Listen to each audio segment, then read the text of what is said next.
ወንድ ልጅን በፍጹም ማለት የሌለብሽ ነገሮች መከበር በከንፈር የሚል ትልቅ የሀገራችን አባባል አለ። አሁን እህቴ እነዚህን ቀጥሎ የምነግርሽን ነገሮች ለወንድ ልጅ የምትናገሪ ከሆነ ክብርሽን በገዛ እጅሽ አሳልፎ መስጠትና እንዲንቅሽ መፍቀድ ነው። በፍቅር ደግሞ መከበር ምርጫ ሳይሆን ግዴታ ነው። ምን ነገሮችን ለወንድ ልጅ መናገር እንደሌለባችሁ ለማወቅ ቻናሉን ሰብስክራይብ፣ ቪዲዮን ላይክ አድርጋችሁ እስከ መጨረሻው ተከታተሉ።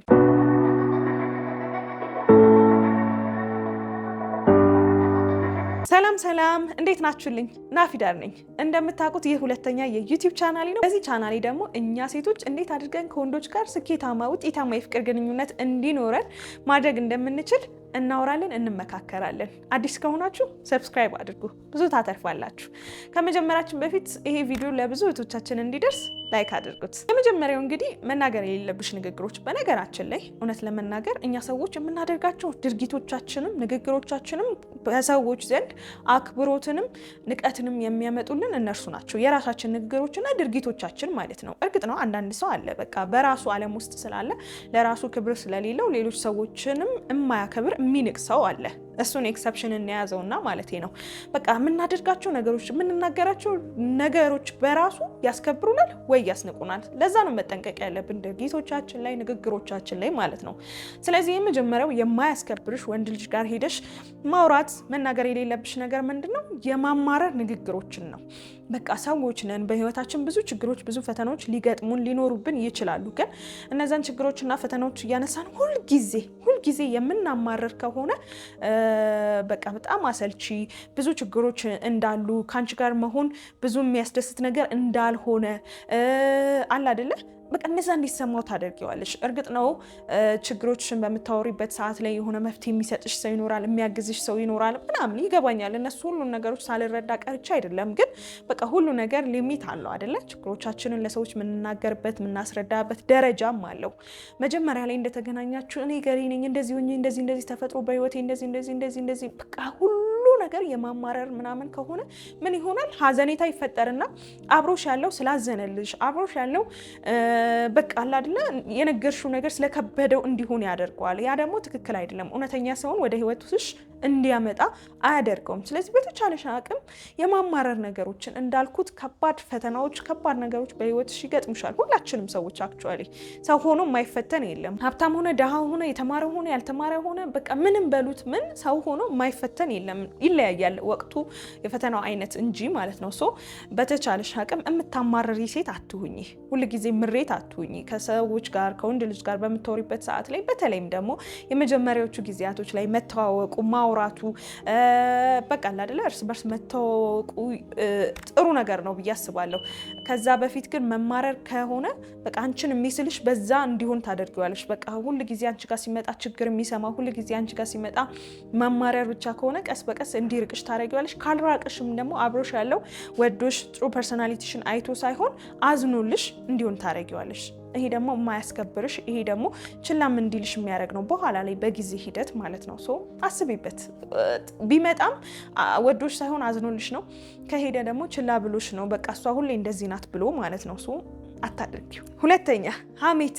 አዎ ይሄ በጣም የሚያስንቅ ነገር ነው እውነት ለመናገር አይደለም ወንድ ልጅ ጋር ሴቶችም በጓደኛ መሀል ላይ የሚደረግ ሀሜት የሚደረግ ወሬ ስለሌሎች ሰዎች ኔጌቲቭ ነገሮችን እያነሱ መናገር የሚያስንቅ የማያስከብር ጥሩም ያልሆነ ልማድ ነው እውነት ለመናገር። ስለዚህ ወንድ ልጅ ጋር ስትሆኚ ብቻ ሳይሆን የትኛውን ቦታ ላይ ሀሜትን ከራስሽ አስወግጂ። በዚህ ሰዓት አሁን ባለንበት ሰዓት ስለ ሰዎች በምታወሪበት ሰዓት ስለ ሰዎች ኔጌቲቭ የሆኑ ነገሮችን በምታወሪበት ሰዓት ራስሽ ላይ ብዙ ነገር መስራት ብዙ ነገር መማር ትችያለሽ። ራስሽን መጠበቅ ትችያለሽ። በቃ የሆነች ነገር አድርገሽ ፊትሽን ተቀባብተሽ ቁጭ ብለሽ ተረታችሁኛል። ጊዜዋን እንደዛ ማድረግ ትችያለሽ። የሚጠቅም ቫልዩ አድ የሚያደርግ ነገር ማለት ነው። የሆነች ፖድካስት ኢንተርኔት ላይ ገብተሽ ማየት ትችያለሽ። እንዴት ላድርግ፣ ምን ልቀይር፣ ምን ላስተካክል፣ ባህሪ እንደዚህ ነው፣ እንዴት ነው እንደዚህ መሆን የምችለው ብቲ ብዙ ነገሮችን ማየትና ማወቅ ትችያለሽ። ሰዎችን በምታሚበት ሰዓት ማለት ነው ቫልዩ ያለው ነገር ማድረግ ትችያለሽ። ወንድ ልጅ ጋር ደግሞ ሄደሽ ገሊት እንደዚህ ያለችኝ ገሊት እንደዚህ ሆና ገሊን ምናምን በምትይበት ሰዓት ላይ በእውነት ላንቺ ያለው ዋጋ በጣም እንዲወርድ ነው የምታደርጊው። ወንድ ልጅ ብዙ ጊዜ ማውራትም በጣም የሚያስደስተው ነገር ስለ ስራ ስለመለወጥ እንደዚህ አይነት ነገሮች ላይ ሞር ማውራት ይመቸዋል፣ ማውራት ያስደስተዋል አይደለ? እንደዚህ አይነት ነገሮችን ብታወሪ ሞር የተሻለ ነው። ከሌሎች ቦታዎችም ሰምተሽ ከሆነ እንደዚህ ለዲስከሽን እንደዚህ አይነት ነገሮችን ብታወሪ ሞር አሪፍ ነው ከቻልሽ ማለት ነው። ካልሆነም ደግሞ ሀሜቱ ቢቀር፣ ስለ ሌሎች ሰዎች ኔጌቲቭ ነገሮችን ማንሳት ቢቀር፣ ስለ ሰዎች ካወራሽ እንኳን ፖዚቲቭ የሆነና ከነሱ ምን ልውሰድ የሚሉ የምትማሪባቸውን ለሰዎች መልካም ነገር እንደምትመኝ የሚያሳዩ ነገሮችን ማውራትን ልምድ አድርጊ። እዚህ ጋር ደግሞ የምነግርሽ እሱ ጋር ሄደሽ ሀሜት አታወሪ ማለት ሌላ ቦታ አውሪ ማለት አይደለም። ሌላ ቦታ ማውራት የለመድሽው ነገር ልማድ ስለሆነ አይቀርም፣ እሱ ጋር መተሽም ማውራትሽ አይቀርም እና ይሄ ለሱ ሌላ ሰው ምናምን የሚባል አይደለም። በቃ ሀሜትን ከራስሽ አስወግጂ። በዚህ ሰዓት ራስን ለመለወጥ ለመቀየር መሞከር ነው እንጂ ሀሜት የትም አያደርስሽም። ሶስተኛ የቀድሞ ፍቅረኛን ደጋግሞ ማንሳትና ከሱ ጋር ማወዳደር። ብታይ እኮ እንደዚህ ያደርግልኝ ነበር፣ ብታይ እኮ እንደዚህ አይነት ስጦታ ሰጥቶኝ፣ ብታይ እኮ እንደዚህ አይነት ቦታ ወስዶኝ። በቃ አለቀ። ያ አለፈ እኮ። ያለፈን ነገር እዚህ ጋር ማምጣትና ማወዳደር፣ የዚህን ያህል ኮምፓሪዥን ውስጥ መክተት እንዳያከብሩሽ ያደርጋል። ለአንቺ ያለውን ነገር እንዲወርድበት ያደርጋል። ከዛም ደግሞ አልፎ አንዳንድ ጊዜ ራሱን ኩዌስችን እንዲያደርግ፣ በቃ እኔ አልቻልኩም፣ ላስደስታት አልቻልኩም፣ ወይ እሷ የምትፈልገውን ነገር ማድረግ አልቻልኩም ብሎ እንዲያስብና ከአንቺ እንዲሸሽም ያደርገዋል። ሶ ጥሩ ነገር አይደለም ይሄ። በቃ ያለፈ ህይወትሽን ዘግተሽ አዲስ ህይወት አዲስ ምዕራፍ ጀምሪ። ያለፈ ነገርሽን አታምጪ። አንቺ እኮ ትዝ ሊልሽ ይችላል በነገሮችን ላይ አንቺ ልታስታውሽ ትችያለሽ። ምክንያቱም ሰዎችን አንድ ጊዜ አይምሯችን ውስጥ የተጻፉ የተቀመጡ ነገሮችን እንዲሁ ዝም ብለን ላንረሳ እንችላለን። ምናልባት የሄድሽበት ቦታ ትዝ ሊልሽ ይችላል። የቀድሞ ፍቅረኛሽን ልታስታውሽ ትችያለሽ። ለምን አስታወስሽ አይደለም። ይሄ ጊዜ የሚወስድ ነገር ነው። በአንድ ጊዜ ሙልጭ ብሎ ሰዎች ከህይወታችን አይወጡም፣ አይጠፉም። ማስታወስሽ እንዳለ ሆኖ ለሱ መናገርና ለሱ እንደዚህ ነው ብለሽ ማለት በጣም የሚያስጠላ ስሜት ነው። ከዛ ደግሞ አንቺ ውስጥም የሚፈጠረው ስሜት ይሄ የተሰማሽ ዝም ብሎ ያስታወስሽው ነገር እንዲጠነክር ያደርገዋል። እሱ ይሄን ያደርግልኝ ነበር እሱ የተሻለ ነበር ማለት ነው ብለሽ እንድታስቢ ያደርገዋል፣ ካፍሽ ስለወጣ ማለት ነው። ስለዚህ ፕሊስ እንደዚህ አይነት ንግግሮችን አትናገሪ፣ ከራስሽ አርቂ። እንደ ቀልድ የምንላቸው እንደ ቀልድ የምናወራቸው ነገሮች ናቸው በኋላ የሚያበጣብጡ ነገር የሚሆኑት ማለት ነው። አራተኛ ሌሎች ሰዎች ስለ አንቺ የተናገሩትን ጥሩ ያልሆነ ነገር አስተያየት። እንግዲህ ሰዎች በዙሪያችን ያሉ ሰዎች የሚናገሯቸው ነገሮች ይኖራሉ። እኛን የተመለከቱ ኔጌቲቭ አስተያየቶች ሊሰጡን ይችላሉ አይደለም? ሰዎች በቃ በዙሪያችን ባለንበት በስራ ቦታችን፣ በቤተሰብ ሁኔታችን ሰዎች ኔጌቲቭ ነገሮችን ስለኛ ሊነግሩን ይችላሉ። ስለ ባህሪያችንም ስለ መልካችንም የሆነ የተለያዩ አስተያየቶችን ይሰጡናል። እነዚህን የተሰጡሽን ኔጌቲቭ የሆኑ አስተያየቶች ይዘሽ ሄደሽ ለሱ መናገር ምናልባት ያላየው ነገር ከሆነ በደንብ እንዲያየው እንዲያስብበት ያደርጋል እና ለአንቺ ደግሞ ጥሩ ያልሆነ ነገር እንዲሰማ ያደርጋል። ሌሎች ሰዎች ያሉትን ነገር የሚፈጥርበት ጥሩ ያልሆነ ስሜት አለ፣ ወደድሽም ጠላሽም። ስለዚህ ይህን ነገር ወስዶ ለሱ መንገር አስፈላጊ አይደለም። ሰዎቹ የነገሩሽ ነገር አንቺን የተመለከተው ማለት ነው እውነትና ትክክለኛ ከሆነ መዝኘው በራስሽ። እሱንም መጠየቅ ትችያለሽ። እኔ እንደዚህ አይነት ባህሪ ያለብኝ እንዴ ምናምን ማለት ትችያለሽ። ሰው አለኝ ብለሽ ሳይሆን ምን ታስባለህ፣ እኔ ምን አይነት ባህሪ ያለኝ ብለሽ መጠየቅና ማመዛዘን ትችያለሽ። ራስሽ ቁጭ ብለሽ ማየት ትችያለሽ። ካየሽ በኋላ ትክክል የሆነውን ተቀብለሽ ለማስተካከል ሞክሪ፣ ትክክል ያልሆነውን ደግሞ እርሹ።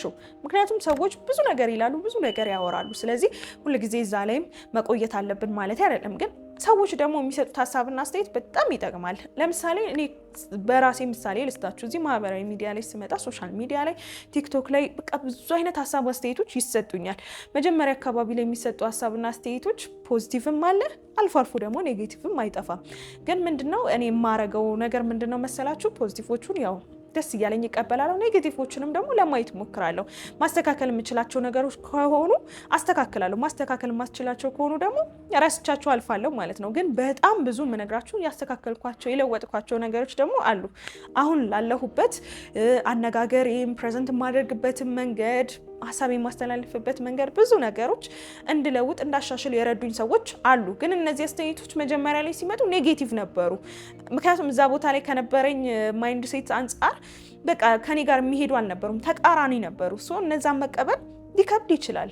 ቀጥታ ሲመጡ መቀበል ሊከብድ ይችላል። ግን ደግሞ ዛሬ ላለሁበት አድርሰውኛል።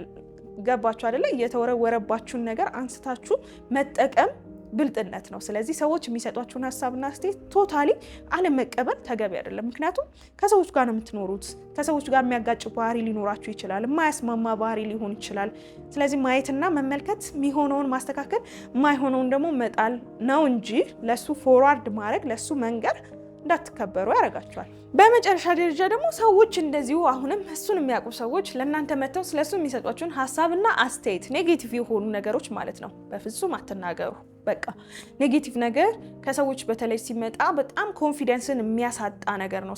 ለሰዎች ኮንፊደንስን እንዳያሳጣ መነገር ያለበት መንገድ ራሱ አለ። አሁን እኛ ሀገር ዝም ብለን ነው በቃ የምንናገር። አንቺ እኮ እንደዚህ አይነት ሰው ነሽ ምናምን እየተባባልን ነው የምንናገረው። ግን እውነት የምንወደው ሰው ከሆነ የምንቀርበው ሰው ከሆነ ኔጌቲቭ ነገሩን የምንናገርበት መንገድ በተጠነቀቀ ሁኔታ በቃ አለ አይደለ ተጠንቅቀንለት እንዳይጎዳ በቃ መጀመሪያ ጥሩ ነገሮችን ዘርዝረን እነዚህ ኳሊቲዎች አሉ እነዚህ ኳሊቲዎች አሉሽ ግን ደግሞ ብታስተካክል ነው ማለት ያለብን። ግን አንፎርቹኔትሊ እንደዚህ አይነት ነገር የለም።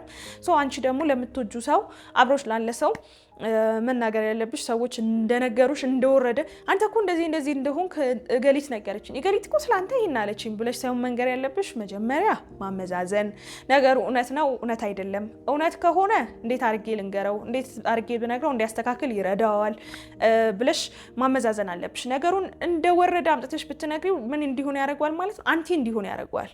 በቃ እነሱ ነው የምትሰሚው እነሱ እንደዚህ ስላሉሽ ታምኛለሽ ቢሆን እንኳን የእውነት ያ ነገር እሱ ላይ ቢኖርበት እንኳን እንዳያምን ታረጊዋለሽ። ከሌላ ሰው ስለመጣ በቃ ይሄ ሼም ይዟል ያልሸነፍ ባይነት ነገር ይታይበታል። ረጋ ብለሽ ነገሩ እውነት ከሆነ እንደዚህ ነገሮችን እኮ እያየሁብህ ነው ብሎ መናገር እና እንዲያስተካክል ማገዝ። ውሸት ከሆነ ደግሞ ቶታሊ እሱ ጋር ማድረሱ አያስፈልግም። በዛው ትታይዋለሽ፣ ሰዎችን ታዝበሽ ታልፊያለሽ ማለት ነው። እነዚህን ነገሮች ለወንድ ልጅ እባክሽ አትናገሪ። ጥሩ የሆነ ጤናማ የሆነ የፍቅር ግንኙነት እንዲኖራችሁ አለመናገር የተሻለ ነገር ነው። የዛሬው ቪዲዮ ይህንን ይመስል ነበር። እንዴት አገኛችሁት? እንደወደዳችሁት እንደተማራችሁበት ምንም አልጠራጠርም። ላይክ ሳያደርጉ መውጣት የተከለከለ ነው። ሁላችሁም ቪዲዮ ላይክ አድርጉት። በቀጣይ በሌላ ቆንጆ በሆነ ቪዲዮ እስከምንገናኝ ድረስ እስካሁን ናፊዳርቱን ሰብስክራይብ በማድረግ ካልተቀላቀላችሁ ምን ትጠብቃላችሁ? አሁኑኑ ሰብስክራይብ አድርጉ። ይሄን ቆንጆ ውብ ቤተሰብ ተቀላቀሉ። ብዙ ታተርፋላችሁ። ሁላችሁንም ውድድ አረጋችኋለሁ። ቻው